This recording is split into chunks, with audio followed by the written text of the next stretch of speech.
يؤمنوا لكم وقد كان فريق منهم يسمعون كلام الله ثم يحرفونه من بعد ما عقلوه وهم يعلمون وإذا لقوا الذين آمنوا قالوا آمنا وإذا خلا بعضهم إلى بعض قالوا أتحدثونهم بما فتح الله عليكم ليحاجوكم به عند ربكم أفلا تعقلون أولا يعلمون أن الله يعلم ما يسرون وما يعلنون صدق الله العظيم۔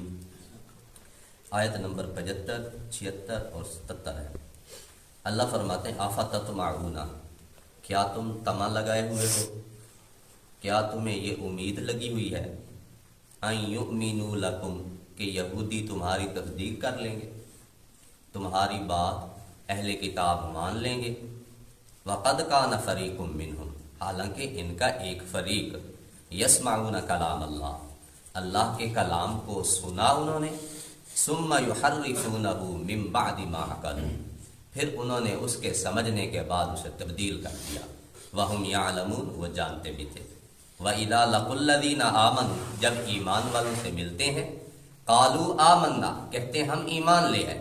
وَإِذَا خَلَا بَعْضُهُمْ إِلَى بَعْضٍ، جب ایک دوسرے سے تنہائی میں جاتے ہیں، قَالُوا، تو کہتے ہیں، أَتُحَدِّثُونَهُمْ، کیا تم نے مسلمانوں کو وہ بات بتا دی ہے، فتح اللہ علیکم، جو اللہ نے تم پہ کھولی ہے بات، لِيُحَاجُّوكُمْ بِهِ عِنْدَ رَبِّكُمْ، تاکہ یہ تمہارے رب کے سامنے تمہارے خلاف جھگڑا کریں۔ افلا تعقلون، کیا تم سمجھتے نہیں ہو؟ اولا یعلمون، اللہ فرماتے ہیں کیا وہ یہ نہیں جانتے، ان اللہ یعلم، بے شک اللہ جانتا ہے، ما یسرون، جو وہ چھپاتے ہیں، وما یعلنون، جو وہ اعلانیہ کرتے ہیں، ظاہر کرتے ہیں، اللہ تو سب کو جانتے ہیں۔ ان آیات میں یہ بتایا گیا ہے جو مسلمان تھے، جو صحابہ تھے، اب بھی مسلمانوں کی یہی خواہش ہے کہ اہل کتاب کسی طرح ایمان کے اندر آ جائیں، داخل ہو جائیں۔ اس وقت بھی ایمان والے چاہتے تھے، کیونکہ یہ اہل کتاب مشہور تھے، پڑھے لکھے مشہور تھے، سمجھدار مشہور تھے۔ اگر وہ لوگ ایمان میں داخل ہو جاتی، مسلمانوں کو اچھی خاصی سپورٹ مل جاتی اور مشہور ہو جاتا، سمجھ جاتے سارے باطل والے کہ جب اہل کتاب پڑھے لکھے کتاب والے ایمان لے آئے ہیں تو لگتا ہے حضور حق پہ ہیں، صحابہ حق پہ ہیں، یہ ایمان حق ہے، یہ اسلام حق ہے۔ ان کی تو تمنا تھی کہ کسی طرح ایمان کے اندر داخل۔ اللہ نے فرمایا تم ان سے ایمان کی امید لگے ہوئے، ان کے کرتوت یہ ہیں، ان کے بڑوں نے تورات کو سنا تھا۔ اللہ حضرت موسیٰ علیہ السلام 70 بندے جو لے کے گئے تھے، وہ گئے، اللہ نے ان کو کہا کہ واقعی یہ میں نے کتاب دی ہے، موسیٰ میرے پیغمبر ہیں، تم جا کے ان کو بتاؤ۔ اب یہ 70 بندے جب آئے اور انہوں نے آ کے کہا، اللہ نے یہ کہا ہے کہ موسیٰ علیہ السلام میرے پیغمبر ہیں، تورات میری کتاب ہے، تم مانو، لیکن ساتھ ایک تھوڑی سی نا اپنی طرف سے مرچ مثالہ بھی لگا دیا۔ اللہ کہتے ہیں جو عمل ہو سکے کر لینا، جس پہ نہ ہو سکے رہنے دینا۔ یہ تھوڑا سا ساتھ مثالہ جو لگایا نا، وہ ساری بات گئے گزری ہو گئی۔ اس پہ وہ ایک جس طرح آج کل بھی عدالتوں میں ہوتے ہیں نا جھوٹی گواہی دینے والے، اس طرح ایک صاحب ایک جھوٹے گواہ کو لے گیا، اس کے پاس پیسے طے کر کے گیا، 1000 روپیہ دوں گا، تو نے بس جھوٹی گواہی دینی۔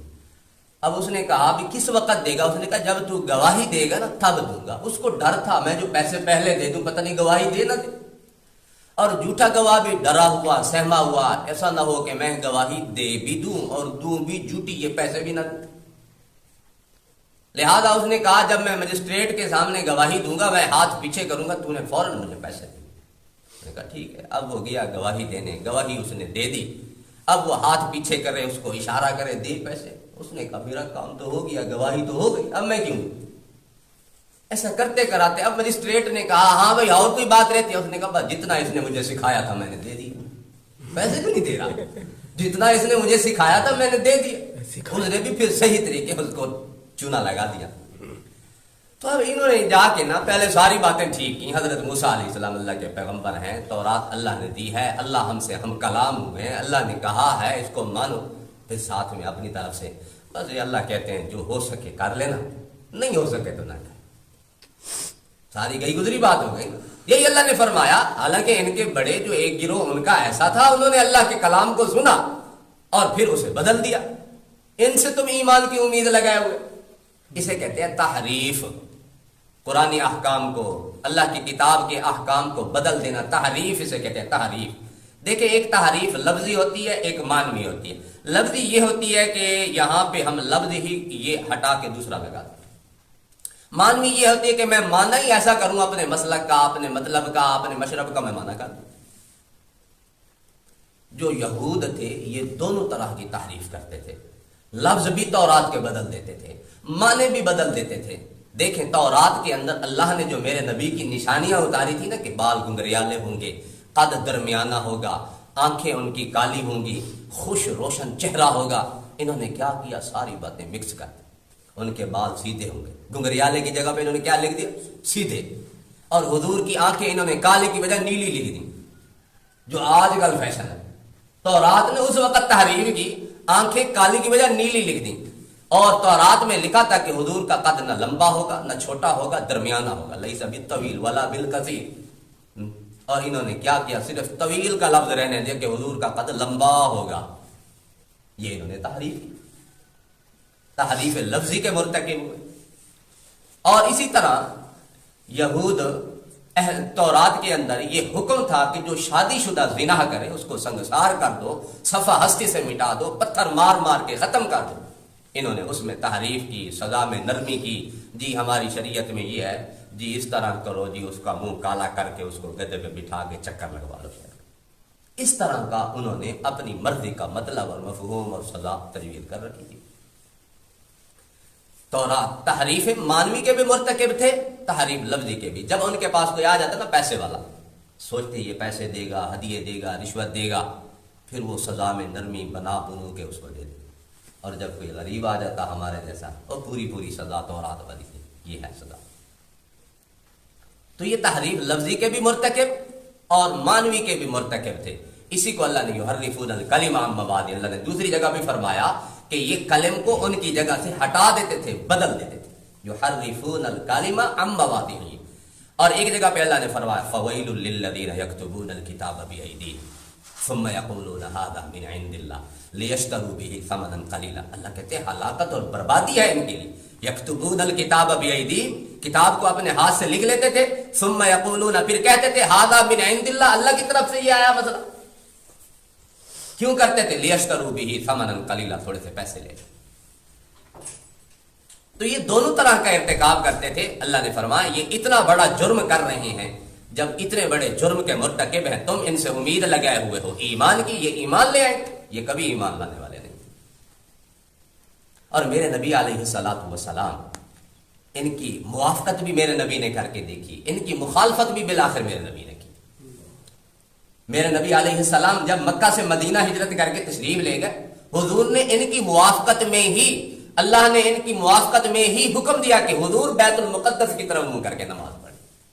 17 ماہ میرے نبی نے بیت المقدس کی طرف منہ کر کے نماز پڑھی. شاید یہود نرم ہو جائیں، کہیں یہ ہمارے جیسا ہے، ہمارے ساتھ ملتا جلتا ہے، ہم ایمان لاتے ہیں.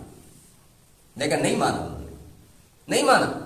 اور حضور علیہ السلام نے ان کے ساتھ ایک اور موافقت بھی کی. جو مشرکین تھے وہ مانگ نکالا کرتے تھے، اور جو یہود تھے یہ مانگ نہیں نکالتے تھے. میرے نبی علیہ السلام نے وہاں جا کے آپ نے بھی مانگ نہیں نکالی، بالوں کو پیچھے کر دیا تاکہ یہود کہیں ہمارے ساتھ ملتا ہے. نہیں مانا.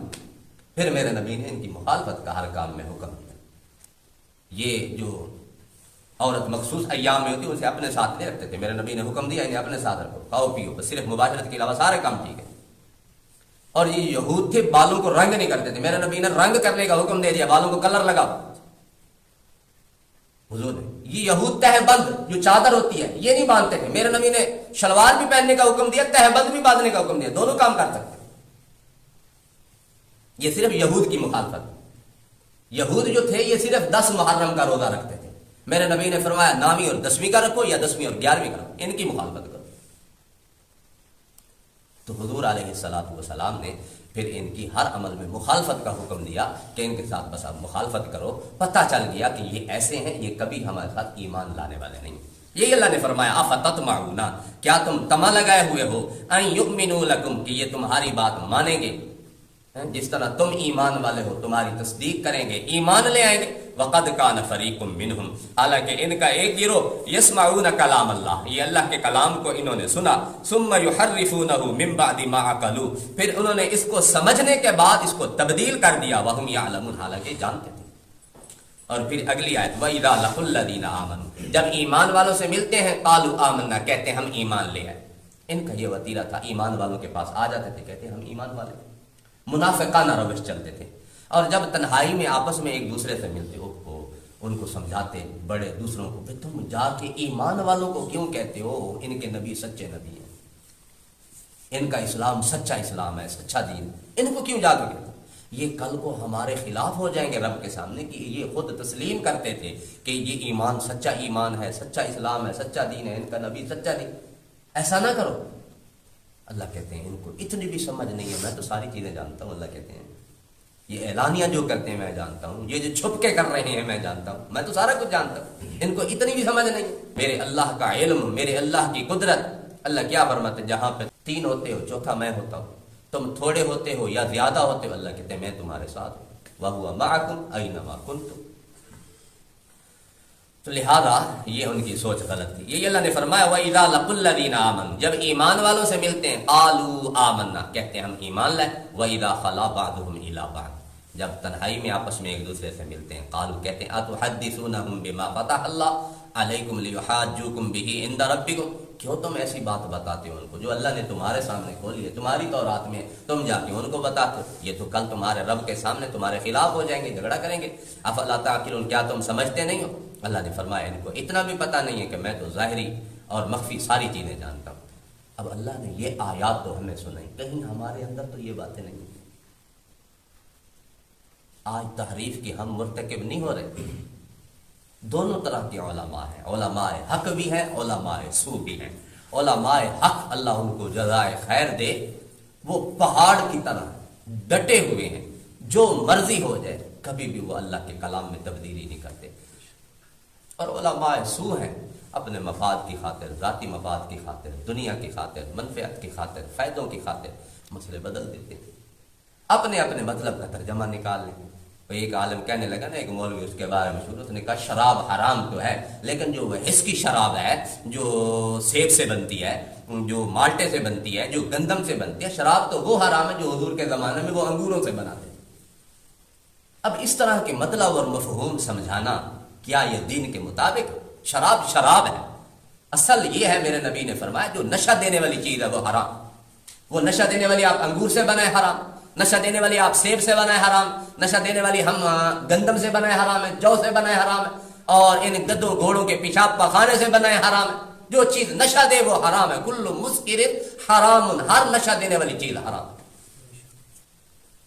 اب تعویلات کرنا ایک اور اس طرح کا اٹھا اپنے کوئی دنیا دار، جی ان مولویوں کو دیکھو، انگور ان کو لا کے دے دو 2 کلو کھا جائیں گے، انگور کا پانی ہم نکال کے دیں تو نہیں پیتے، تانا مار رہا تھا نا کہ جب ہم شراب بنا کے دیں تو نہیں پیتے۔ ان عقل کے اندھوں کو اتنی بھی سمجھ نہیں ہے کہ یہ جو عورت ہے، بیوی ہمارے لیے حلال ہے، اس سے ہی ایک بیٹی پیدا ہوتی وہ ہمارے لیے حرام ہے، اس سے اتنی بات سمجھ میں نہیں آتی کہ ضرور ہے بھئی یہی مثال ہر جگہ فٹ آئے گی، جو اسی سے جو چیز نکلے وہ حرام۔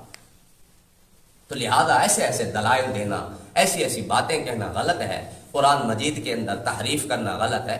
ایک زیر دبر کا فرق آ جائے مانا کفر تک چلا جاتا ہے۔ صراط الذین انعمت علیہم، اللہ ان لوگوں کی راہ دکھا جن پر تو نے انعام کیا۔ انعمتا کی جگہ پہ میں نے انعمت پڑھ دیا تو کفر ہو گیا۔ اللہ مجھے ان لوگوں کی راہ چلا جن پر میں نے انعام کیا۔ ہے تو ایک لفظ کا فرق، ایک صرف پیش کا ہی فرق ہے، زبر کی جگہ پہ میں نے پیش لگا۔ تو لہذا تحریف کسی صورت بھی جائز نہیں ہے۔ مسائل کو بدلنا، مسئلوں کو بدلنا، قرآن میں تحریف لفظی کرنا، مانوی کرنا، ایسے فرقے ہیں جو تحریف لفظی اور مانوی دونوں طرح کے اس میں گرفتار ہیں۔ وہ کہتے ہیں یہ تو قرآن ہی ٹھیک نہیں ہے، یہ تو 3 صحابہ نے لکھا، حضرت ابوبکر، حضرت عثمان، حضرت عمر نے لکھا، کہتے ہیں قرآن ہی ٹھیک نہیں ہے۔ جس کا نظریہ یہ ہے قرآن ٹھیک نہیں ہے، وہ کیا خاک وہ دین پہ چلے گا؟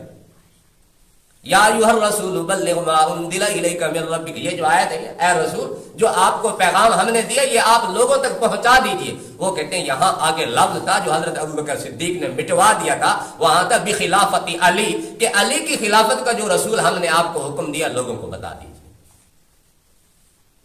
اب علی حکیم، علی میرے اللہ کا نام ہے، جہاں پہ علی حکیم آیا، علی حکیم آیا، انہوں نے علی کی جگہ پہ حضرت علی لکھ دیا۔ ہم حضرت علی کی خلافت کے قائل ہیں۔ اب ایسا تو نہیں کہ قرآن مجید میں تحریف کے تو قائل نہیں ہے، تو یہ تحریف لفظی ہو یا مانوی، جس طرح ان کی سزا ہے تو جو تحریف لفظی کے مرتکب ہیں یا مانوی کے مرتکب ہیں ان کی بھی یہی سزا ہے۔ اللہ نے یہود کا سارا کارنامہ سنا کے ہمیں متنبع کیا ہے، جھنجھوڑا ہے تمہارے اندر یہ حرکتیں نہ آ جائیں۔ اللہ تعالی ہم سب کی حفاظت فرمائے۔ الحمد